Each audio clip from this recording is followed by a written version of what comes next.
ننسى، كلنا ننسى. هل تريد أن يستغفر لك أناس وأنت جالس؟ والله أريد. هل تريد أن يستغفر لك قوم ما عصوا ربهم أبدا؟ الله، يستغفرون لي أنا؟ نعم. تعرف كم واحد؟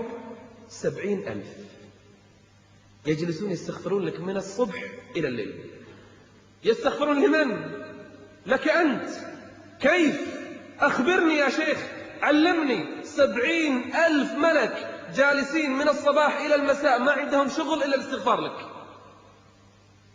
إذا أردت أن تعلم ما هذا العمل، أقول زر أي مريض، عد أي مريض 5 دقائق، مر على المستشفى وزر لك مريضا، يوكل الله لك 70,000 ملك يستغفرون لك حتى المساء. طيب لو في المساء يستغفرون لك حتى الصباح.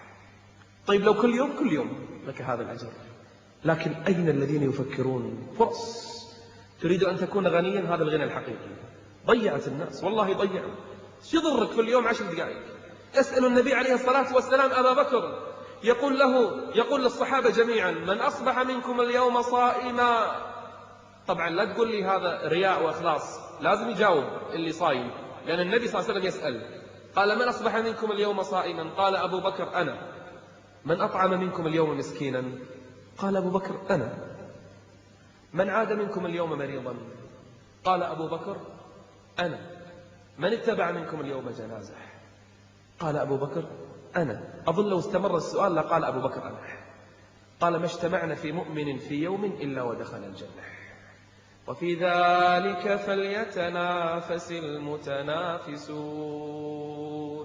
أعطيك شيء يمكن يفوق هذه الحسنات اللي ذكرتها كلها، شيء تقوله بأقل من دقيقة، إن أخلصت يكتب الله لك فيه أكثر من 1,000 مليون حسنة.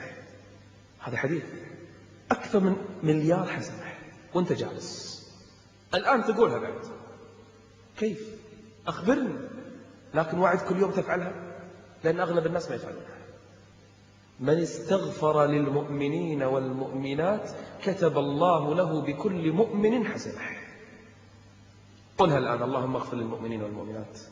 فبتزيد قل: الأحياء منهم والأموات.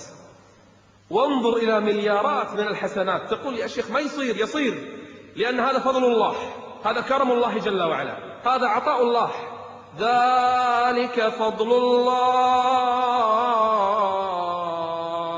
ذلك فضل الله يؤتيه من يشاء، والله ذو الفضل العظيم.